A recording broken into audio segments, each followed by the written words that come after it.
Bienvenidos al corazón de las palabras, la máquina de pensar. Conduce Pablo Silva Olazábal. Produce Gustavo Germán. Auspicia Biblioteca Nacional. La máquina de pensar.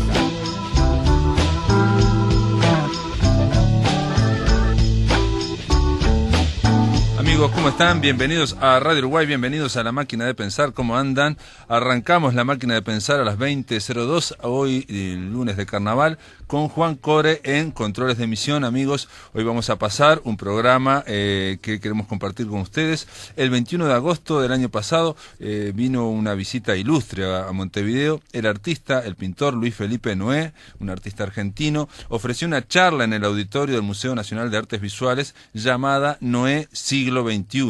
Estuvo acompañado en esa charla por el curador y por el crítico de arte Alfredo Torres, que es amigo y conocedor de su obra.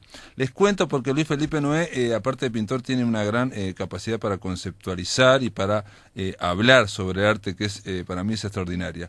Luis Felipe Noé nació en Buenos Aires en el año 1933, vivió en París, en Nueva York.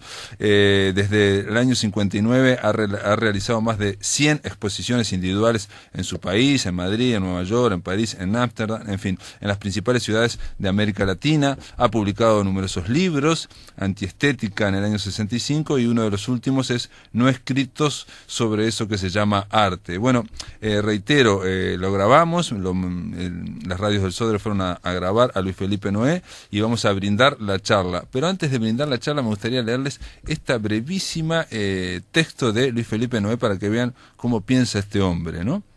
Dice así Noé: a diferencia de otros tipos de invención, en el proceso creativo artístico hay un elemento fundamental que es el ficcional, la ficción.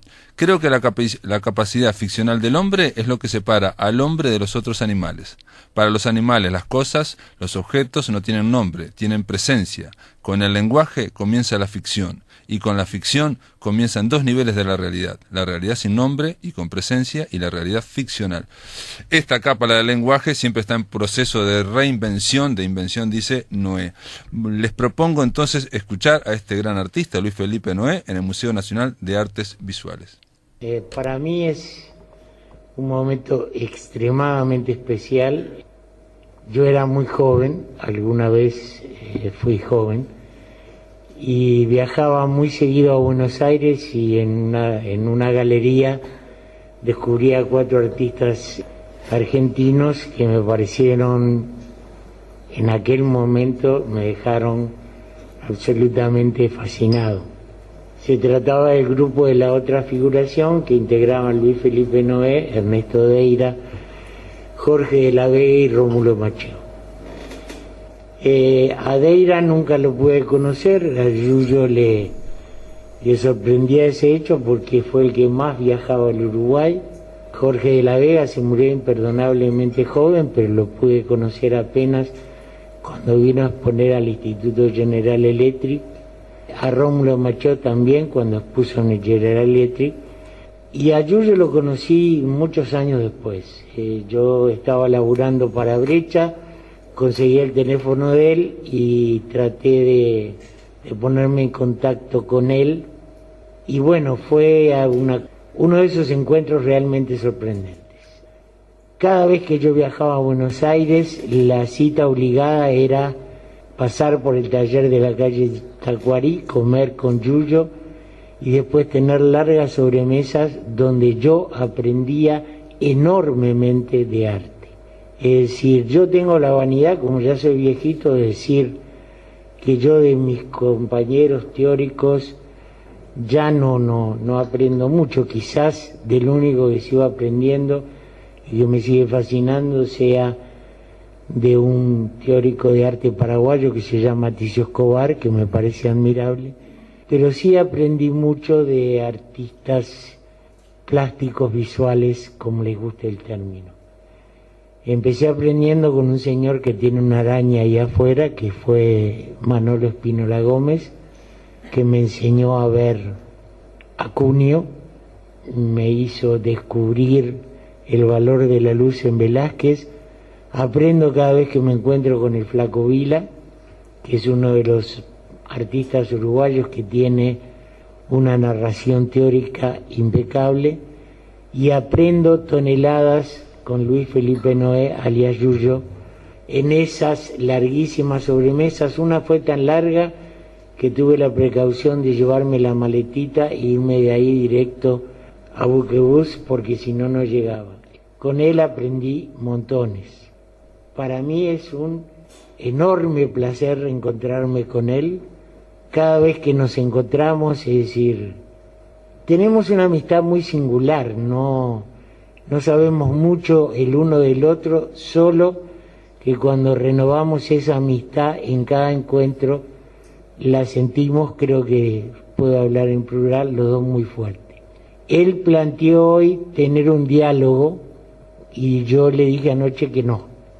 Yo lo voy a presentar ya enseguida, porque él ya tiene, él tiene un montón de libros, pero hay uno que es particularmente imperdible, El arte en cuestión, donde ahí dialogan Horacio Zavala, un artista conceptual, y Luis Felipe Noé, un pintor, esto va por mí, químicamente puro.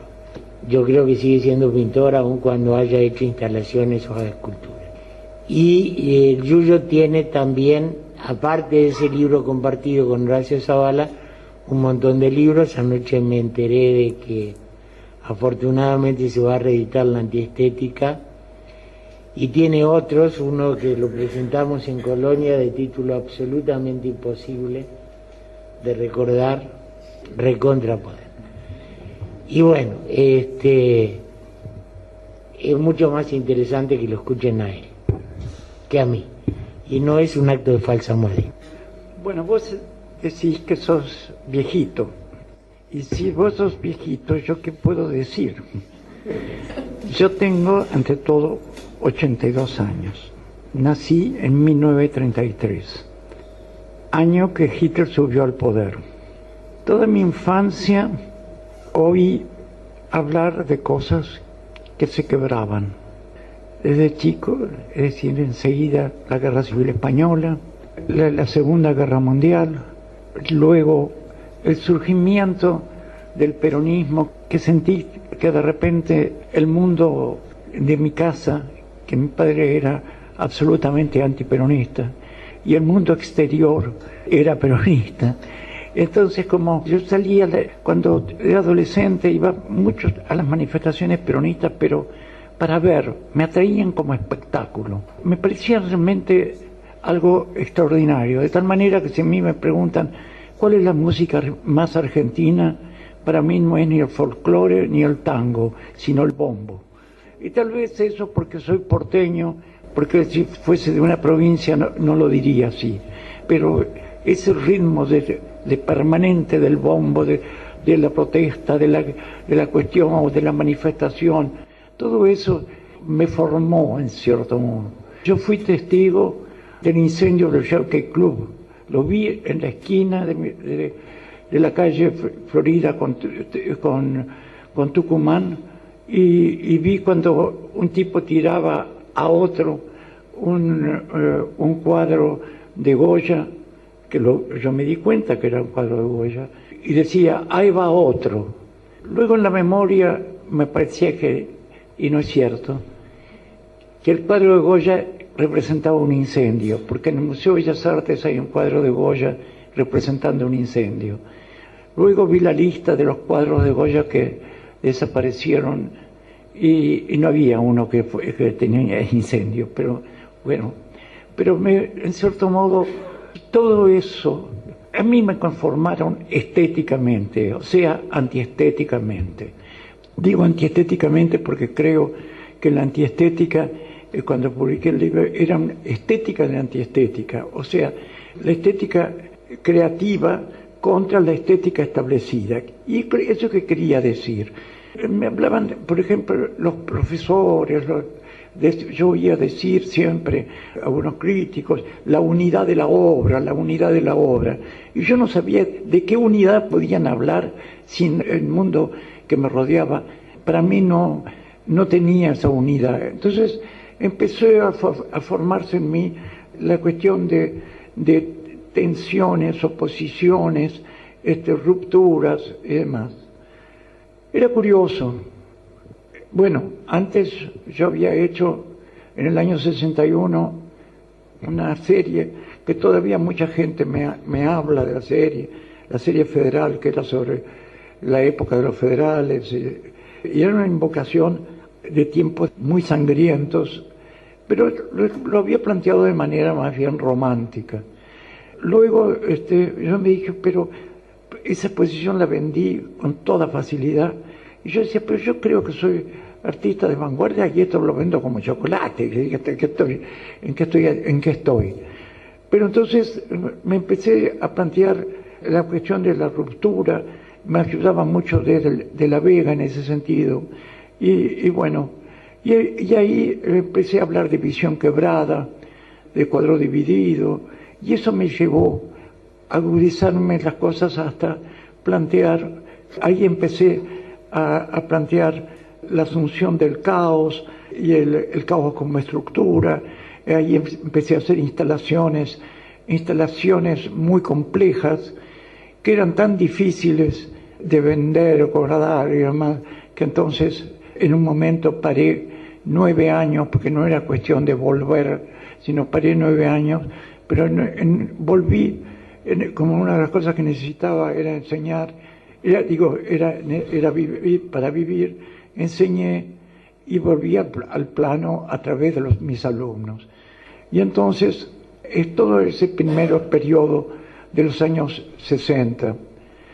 Muchas veces me relacionan permanentemente con los años 60, y la verdad que me fastidia mucho, porque me hacen sentir como si soy la viuda de un pintor que vivió en los años 60.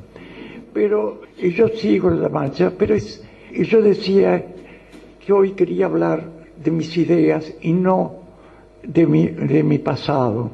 Y yo mismo comienzo con mi pasado. Pero no por nada soy fundamentalmente contradictorio. Lo que quiero hacer esto como una introducción a lo que es para mí mi proceso general, y para hablar de mis ideas, sobre mis ideas de ahora. Porque yo creo que todo artista joven, en alguna manera, es como si alguien va a una estación y saca el boleto para una estación terminal que desconoce, pero le atrae eso, y sube al tren y siempre está en lo mismo, en el tren. Pero el tren está permanentemente cambiando, presentan distintos paisajes y al mismo tiempo va parando en distintas estaciones. Entonces siempre va cambiando y por etapas, pero siempre está dirigido hacia algo. A mí en ese tren que subí se llamaba Caos, porque yo sentía el mundo así en permanente ebullición y cambio. Yo me acuerdo en el 61, cuando vuelvo de Francia, de haber estado un año entre el 61 y el 62, entre tanto lo voltean a Frondizi. Yo en ese momento era joven, tenía 28 años, me hacen un reportaje, y yo digo, era en la época del enfrentamiento entre grupos militares distintos, los azules y colorados, y yo decía, estos son como dos trenes que van en sentido contrario, y un día en la misma línea, en la misma vía, y un día van a chocar, pero sin duda alguna. Y bueno, chocaron en los años 70, y fue toda una violencia que es lo que yo siento. Para mí, mi tema es el caos, y lo he ido entendiendo. Pero la evolución del tren no va en línea recta, va como si fuese en línea de curva, y llega a la estación de origen. Es decir, el punto de llegada es el punto de partida, pero uno va entendiendo qué es lo que se planteó así, que fue entendiendo como si fuese el espejo de su propia interioridad y de su propia conciencia, al mismo tiempo sacándole punta al lenguaje que optó, en mi caso, la pintura. Entonces, ahora voy a decir ¿Qué es lo que entiendo por caos? Caos para mí no es desorden.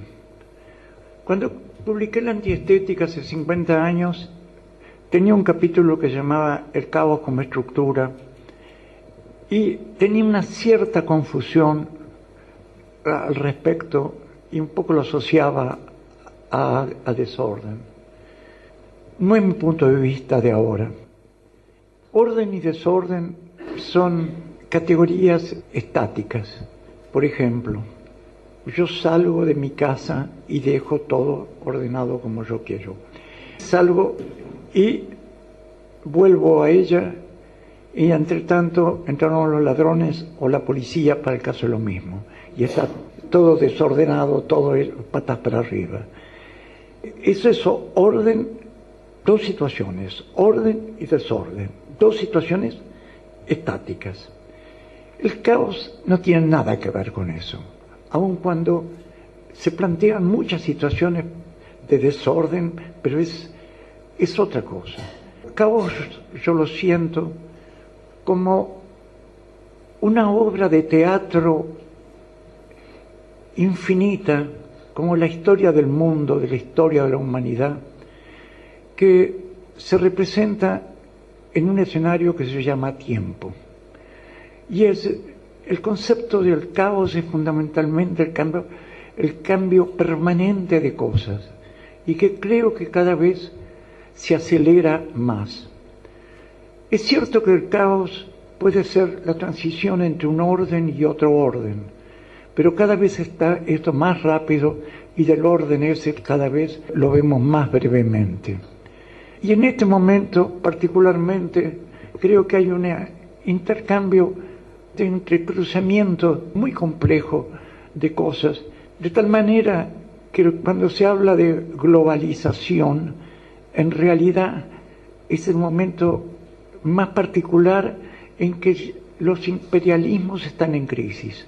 O sea, porque uno dice globalización y es, todo el mundo va a ser como tienen los mecanismos de poder, o sea, la hegemonía del primer mundo.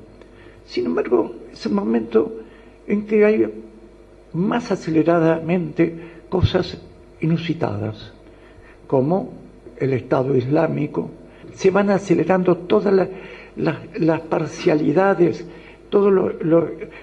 las parcialidades afirman cada vez más sus propias categorías de ser, tanto sea en el campo religioso como en los campos nacional, y así paradójicamente mientras se habla de la Unión Europea se agudizan en Escocia y en Cataluña la necesidad de ser naciones separadas.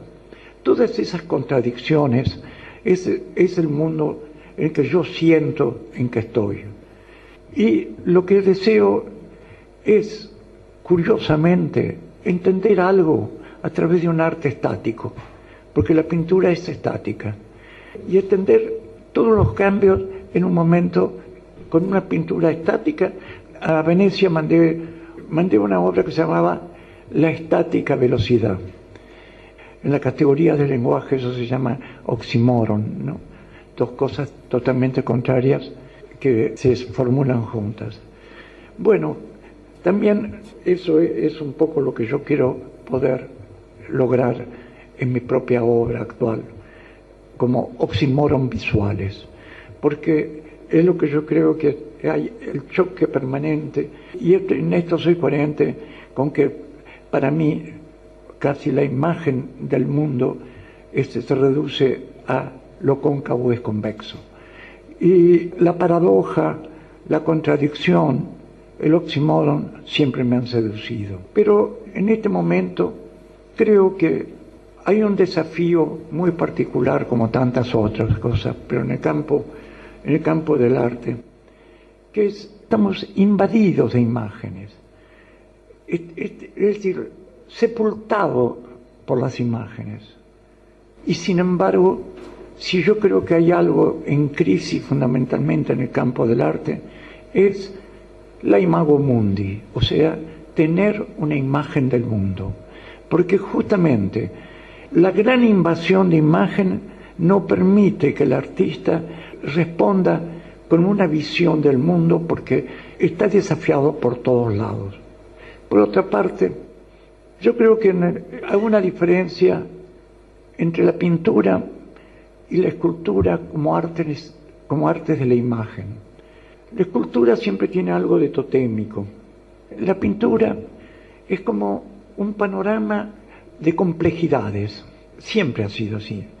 Mirando a Rafael, mirando a Rembrandt, mirando a Rubens, y cada uno ha ido dando su visión de su imago mundi en sus momentos.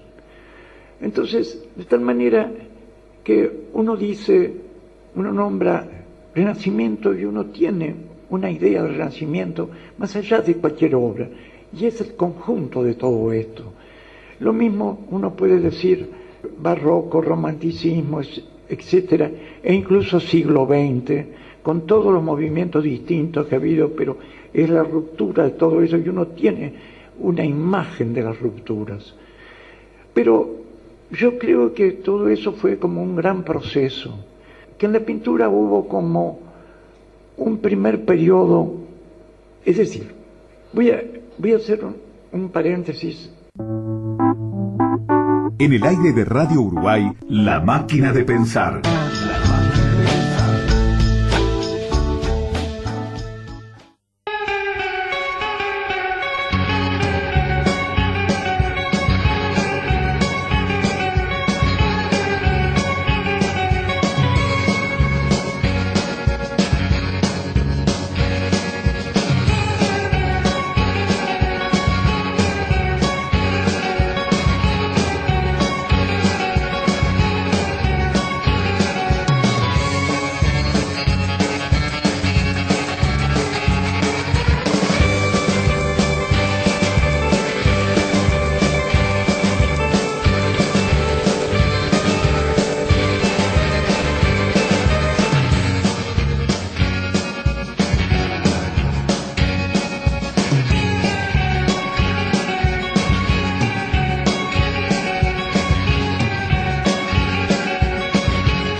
Los Supersónicos nos están brindando este tema llamado Rampal o Paranormal del disco Telequinesis, que nos va a estar acompañando durante la semana, amigos. Estamos en La Máquina de Pensar, estamos escuchando la charla que diera Luis Felipe Noé, el artista argentino, en el auditorio del Museo Nacional de Artes Visuales.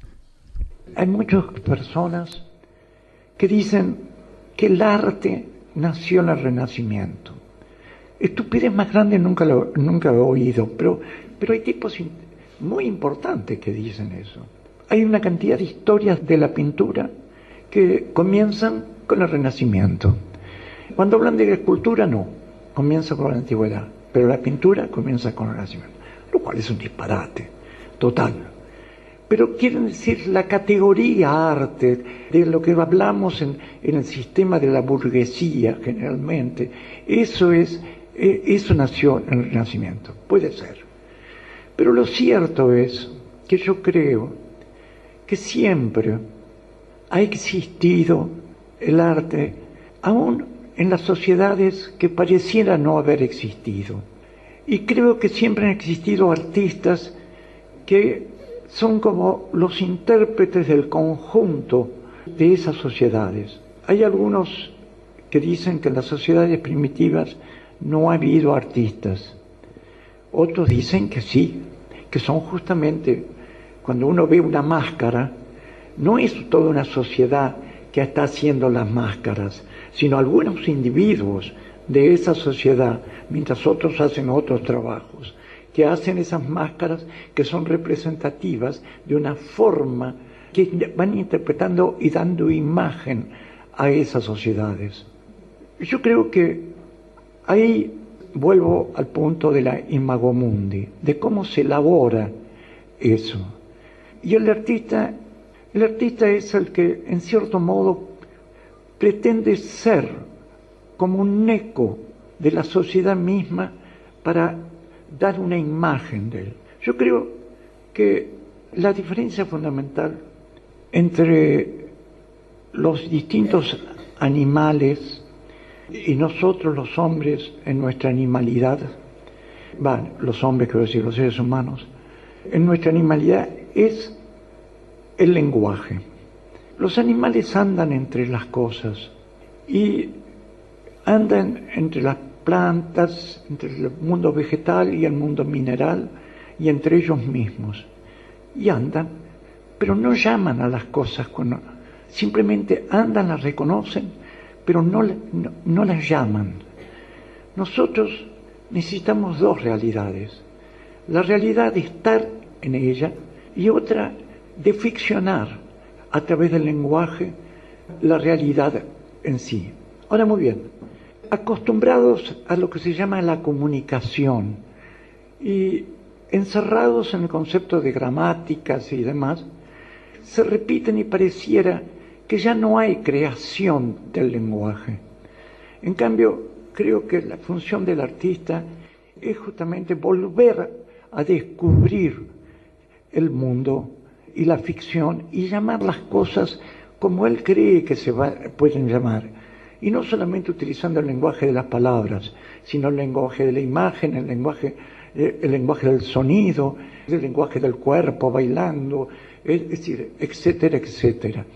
Uno está en torno a eso, de tal manera que, por ejemplo, una de las definiciones que más me gusta es una de nuestro Aldo Pellegrini, persona que respeté muchísimo, y que decía: la poesía trata de decir con palabras lo que las palabras no pueden decir.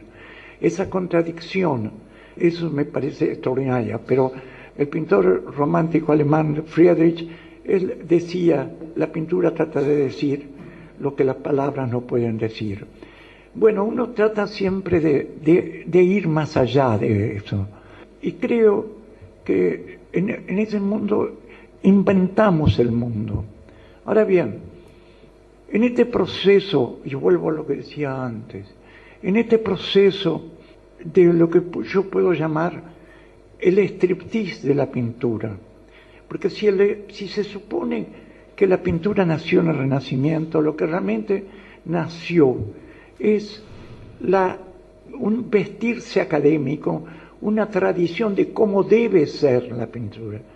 Pero eso fue acumulando ropas, acumulando experiencias, y luego, a partir del romanticismo, comienza como a desvestirse, a quitárselas, como un striptease. Pero ¿con qué sentido? Con el sentido de descubrir su propia esencia lingüística. Es decir, que antes dependía mucho de la literatura, de la representación, del relato.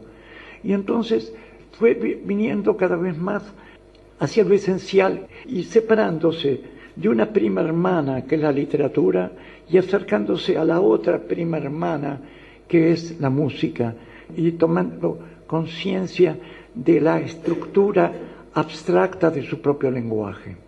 Entonces, ahí empezó el striptease, que es, cuando yo digo striptease, tengo la imagen de, por ejemplo, el striptease vulgar, común, cuando una señorita que lo hace, se está por quitar, muestra el corpiño, me lo quito, no me lo quito, si lo quito, no me lo quito, y al final lo tira.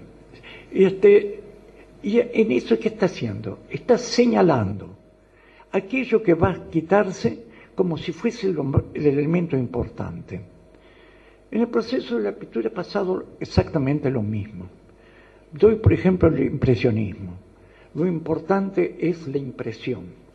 Y luego del impresionismo, como herencia del impresionismo, lo que se llama post-impresionismo, si lo que justamente hace es dejar de tirar la impresión hacia un costado, y me refiero a Cézanne, a Seurat, a Gauguin, a Van Gogh, y van acentuando elementos distintos de la estructura lingüística del lenguaje de la pintura. Y así se va produciendo y agudizando el striptease, hasta cada vez menos, y empieza el mito de que menos es más, que es un disparate para mí, porque menos puede ser más, pero también puede ser menos. Y más puede ser más, pero también puede ser menos.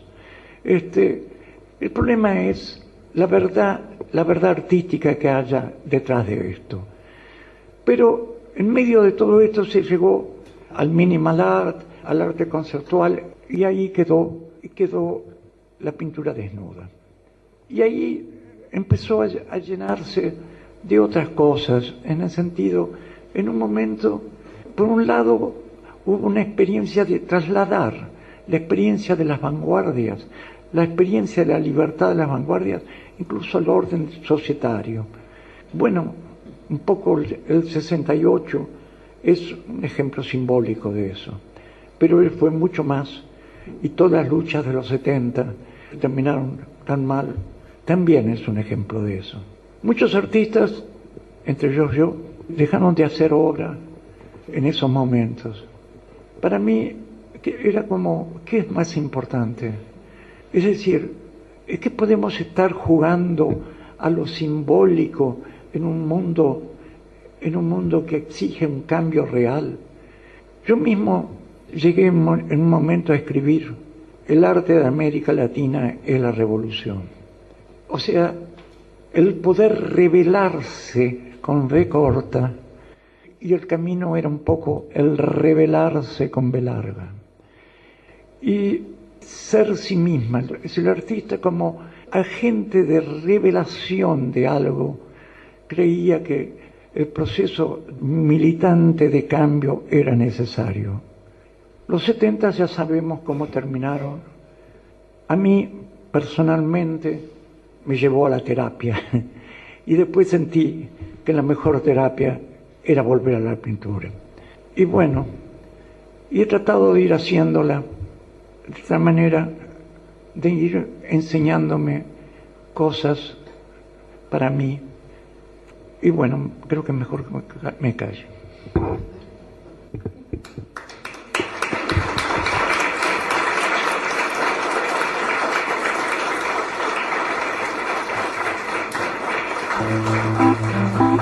En el aire de Radio Uruguay, La Máquina de Pensar.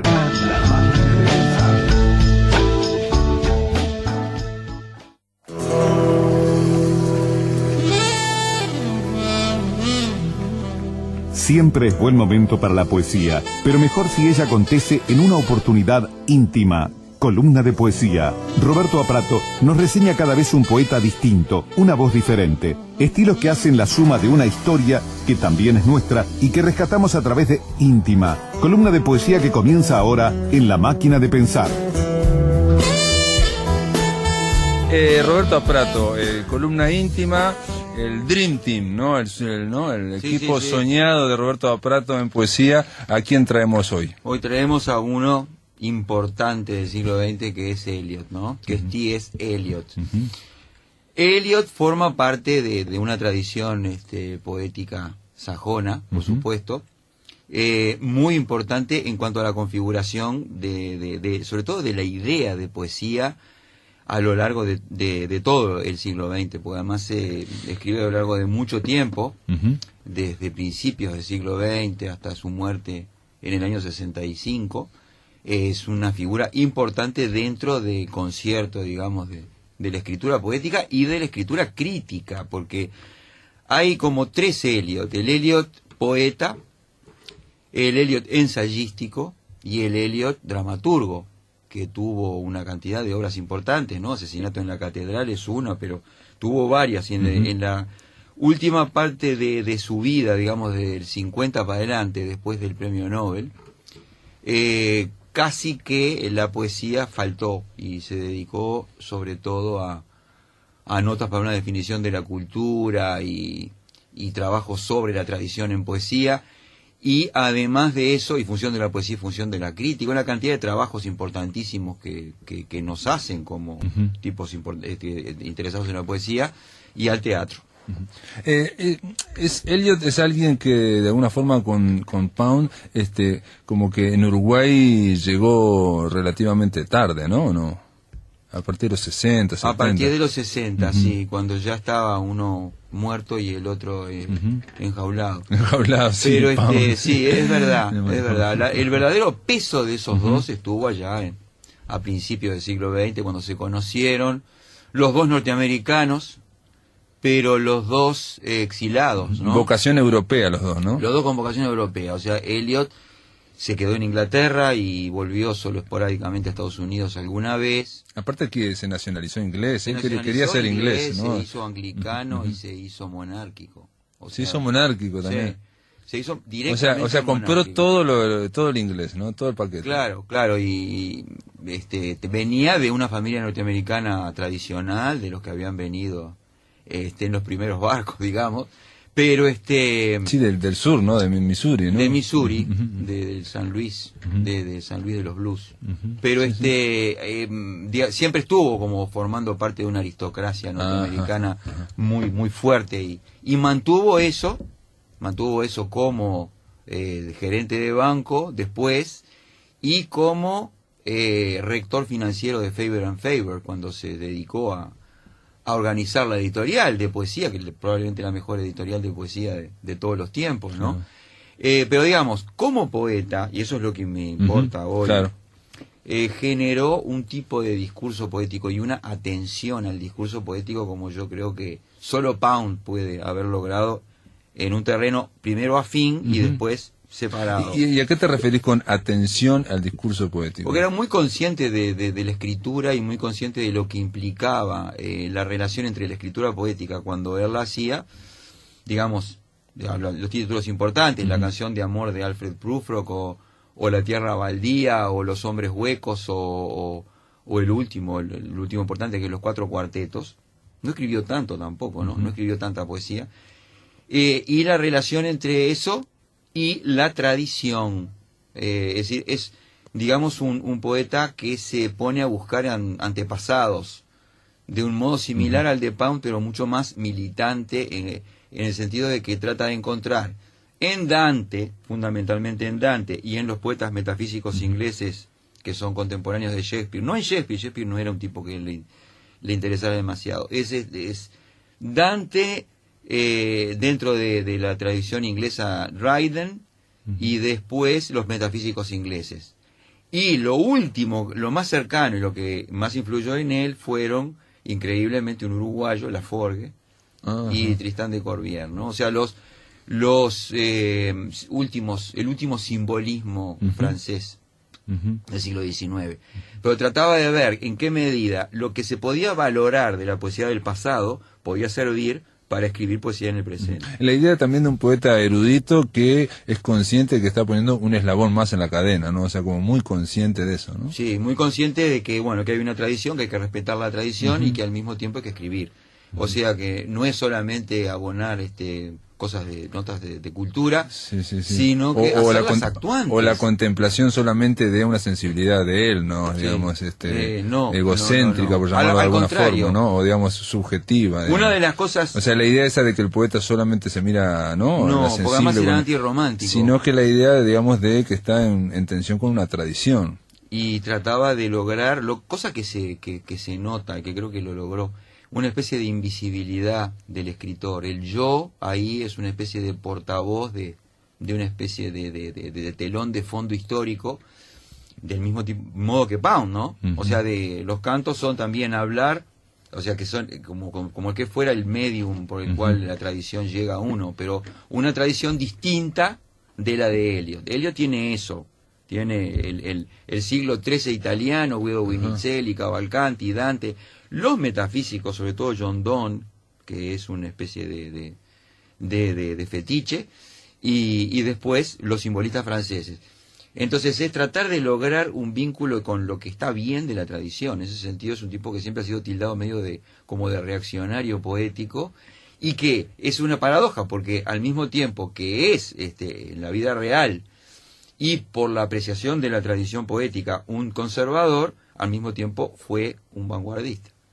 Es decir, que creó una manera de escribir poesía que sigue siendo muy vital todavía, ¿no? Y cuando decís reaccionario poético, te referís que él tenía, digamos, muchos referentes en esos escritores antiguos, digamos, Sí. en ese sentido. Y que no le interesaba a sus contemporáneos. Y no le interesaba leer ni las vanguardias. No le interesaban los contemporáneos, no le interesaba lo que hacía Estados Unidos, experimentar tampoco. No, le interesaba lo que hacía Pound y lo que hacía Joyce, y hasta ahí.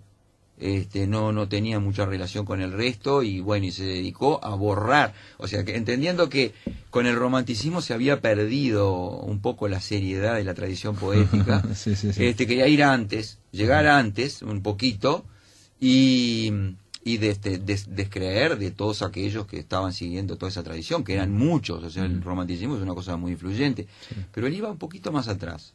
No, aparte en Estados Unidos está Walt Whitman, ¿no? Que sería lo contrario. Nunca habló de Walt Whitman, o sea, no le interesaba nada de ningún norteamericano. Ningún norteamericano, ni nada que tuviera que ver con la actualidad. Ningún inglés de la generación anterior. O sea, cuando él se afinca en Inglaterra en la primera década del siglo XX, llega y se encuentra con una tradición que no le interesaba, que era totalmente chata y sin imaginación. Chata, pero totalmente chata lo que había antes. Pero que no estaba Virginia Woolf y todo eso. No, Virginia Woolf era amiga de él. Él formaba parte de un grupo del círculo de Bloomsbury. De Bloomsbury, No, en ese sentido no. Quiero decir, los de 1890. Correcto. Los de tipo del 90, tipos importantes, no le interesaban nada. Pero digamos, él creó una manera distinta de acentuar y de lograr un ritmo en la poesía, un libro que por suerte ha logrado pasar en algunas traducciones buenas, porque a veces las traducciones de poesía, vos sabés que hacen perder el sentido. Sí, sobre todo no en el inglés, digo, uno lee Tierra Baldía, yo por lo menos he intentado leer y cambia impresionante de una traducción a otra, pero cambia impresionante. Mucho, se cambian los énfasis. Y las palabras, todo. Pero si vos sos consciente de eso, como en algunos poetas lo son, como Valverde, por ejemplo, es decir, tratan de lograr el mismo sistema de acentos de Pound, ¿no? De lograr un sistema de acentos distintos de lo del yámbico anterior para pasar un trocaico, por decirte, un acento en la sílaba grave en vez de en la sílaba aguda. Entonces logra acentos de a 4 sílabas por verso en los 4 cuartetos, que es maravilloso. Y cuando se logra eso, se logra un ritmo que es aparentemente conversacional, pero es conversacional de una manera distinta del coloquialismo de Pessoa y el coloquialismo de todos los demás. Es un coloquialismo culto. Y el verso libre, digamos, hombre, porque Laforgue, digamos, aparentemente sacó de Laforgue. Claro, pero de Laforgue y de Tristán de Corbière, que es otro más oscuro todavía que Laforgue, sacó esa especie de coloquialismo abstracto, un coloquialismo aéreo, que metía cualquier cosa. Es raro, un coloquialismo metafísico. Sí, exacto. Lo que él decía que se había perdido en la poesía después del romanticismo es la unión entre inteligencia y sensibilidad. Muy curioso eso. Que decía que como que predomina era la sensibilidad. O la inteligencia, pero no las dos cosas. Entonces, entre los metafísicos son los últimos tipos, los últimos baluartes de lograr una especie de ajedrez poético, pero al mismo tiempo potenciando la sensibilidad. Y Dante le daba elementos para poder aprender de él, digamos, la versificación. Y aprendió versificación y además hay que estudiar a Dante, más que a Shakespeare. Porque Shakespeare es maravilloso, no sé cuánto, pero no enseña, más bien que borronea la cabeza. Dante es claro. Dante es claro, como que sería súper clásico. Seguro, es lo más clásico del mundo. Y Shakespeare sería medio romántico, digamos, medio impetuoso. Ese es como un desmelenado barroco. Sí, no romántico, pero es barroco. Claro. Y trajiste algo para leer. Traje algo que me parece el principio del primero de los 4 cuartetos, que es como el testamento, lo último importante que escribió como poeta, ¿no? 1940 y pico. Perdón, una cholulez. ¿Se hizo alguna película sobre T.C. Eliot? Una con William Dafoe, Tom and Beebe. Sí. ¿Y qué tal te parece? No la vi. ¿No la viste? No la vi, no sé qué. Porque lo critican mucho, digamos. Me imagino. Sí, lo critican mucho a él, muchísimo. ¿Sí? ¿A él? Sí, como un poco arribista, un poco, sí.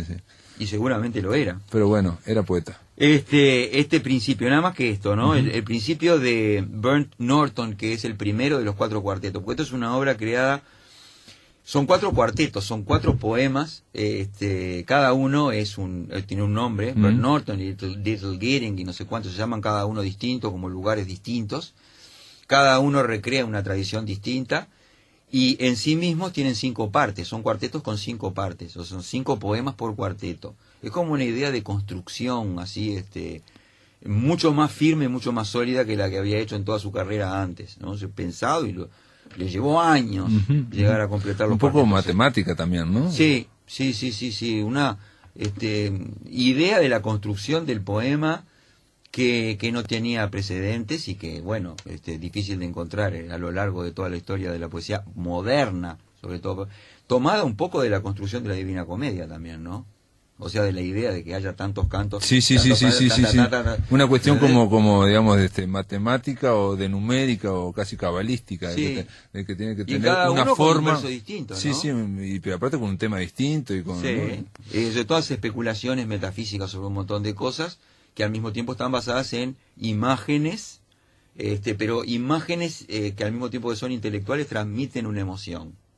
Y no hay ningún yo atrás, no parece haber nadie que esté hablando ahí. Eso es lo raro, además. Esto ha quedado para la historia, esto ha sobrevivido a cualquier traducción. Te lo leo porque es una hojita nada más. Sí. El tiempo presente y el tiempo pasado están quizás presentes los dos en el tiempo futuro, y el tiempo futuro contenido en el tiempo pasado. Si todo tiempo es eternamente presente, todo tiempo es irredimible. Lo que podía haber sido es una abstracción que queda como perpetua posibilidad solo en un mundo de especulación.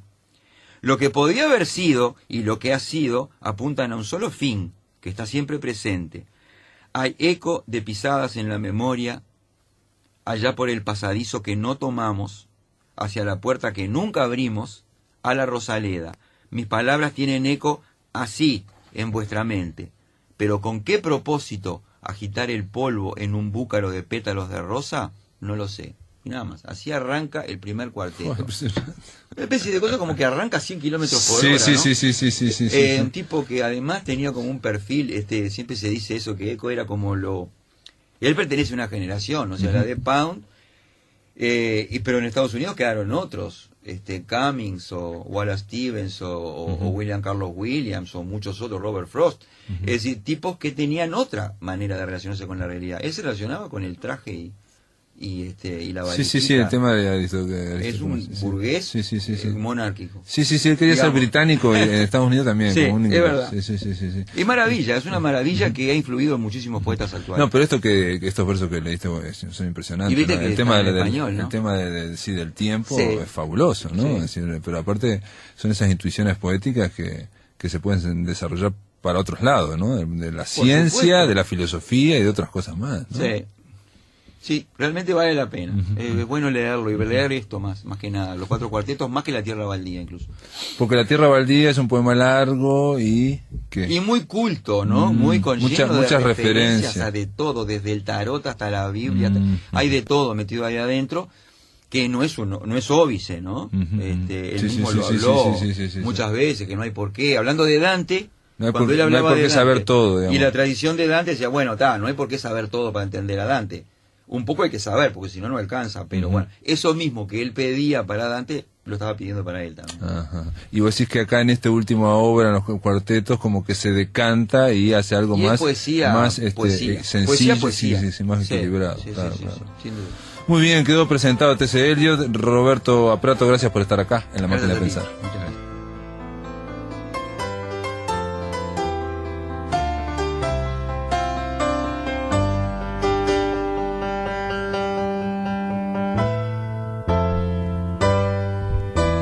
Muy bien, amigos, se termina La Máquina de Pensar. Estábamos repasando esa columna con Roberto Aprato en torno a T.C. Eliot. Mañana vamos a continuar con la poesía, vamos a llamar a Paysandú para hablar con la poeta Carmen Borda, sobre su libro Mis extraños universos, que es el último poemario, y también vamos a recibir a la escritora Bonnie Bang Bang para hablar de su primer opus, su primer libro, El infierno te odia y tu mamá no puede ayudarte, editado por Yaguru. Esto es todo, amigos, que lo pasen muy bien. Hasta mañana.